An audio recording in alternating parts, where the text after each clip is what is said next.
The controllers got 90% of one payment, 80 to 90% of one payment. They missed the second paycheck. On Thursday, they get an email pay stub that'll show what their next payment is going to be. So this Thursday, they'll get an email that shows that their pay stub is a big fat zero.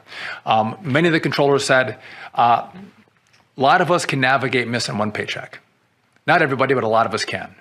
None of us can manage missing two paychecks.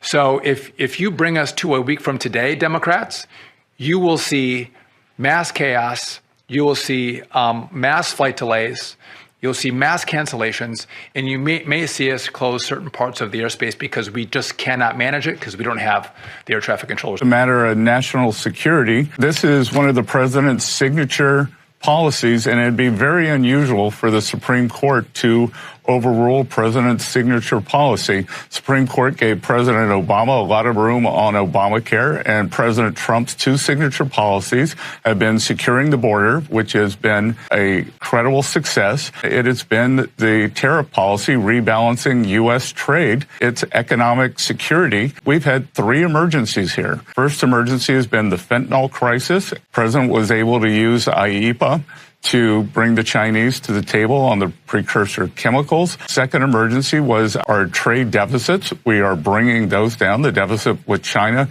is down 25%. We could have had a looming financial crisis. And then number three, the president, after the Chinese said that they were going to put export controls on rare earth minerals for the globe on October 8th, President was able to use his IEEPA emergency powers to threaten 100% tariffs, bring the Chinese to the table in Kuala Lumpur and Korea, get the rare earths to flow. And if that hadn't happened, that manufacturing facilities, not only in the U.S., but around the world, would shut down. So, this is an emergency power that he has used during emergencies.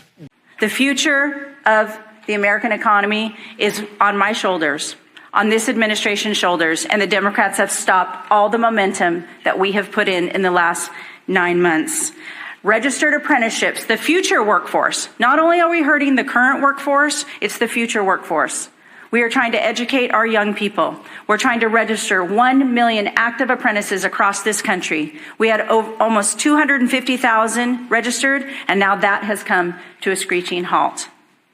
We're trying to educate our young Americans on AI.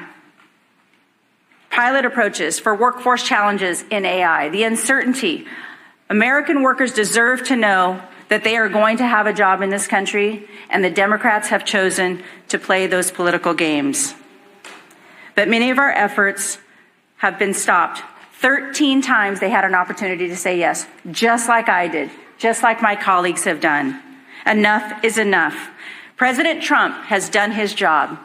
Not only has he leveled the playing field with tariffs, not only has he welcomed great trade agreements, he has worked most recently with South Korea and Japan to bring hundreds of millions of dollars back to this country for the shipbuilding trades. I have been working around the clock to make sure that we can protect our national security for this country, and now that has also come to a stop. We are hurting American workers. We need to get them back to work. We need to grow this economy. We need to get their paychecks back in their hands so they can provide for their families, put gas in their cars, pay their mortgages, turn on their lights. I'm talking to all of you American workers out there. We're here for you. We're going to continue to fight through this shutdown. And I am begging these Democrats to show up, do their job, and open up this government. 35 days is far too long for the American people. Enough is enough.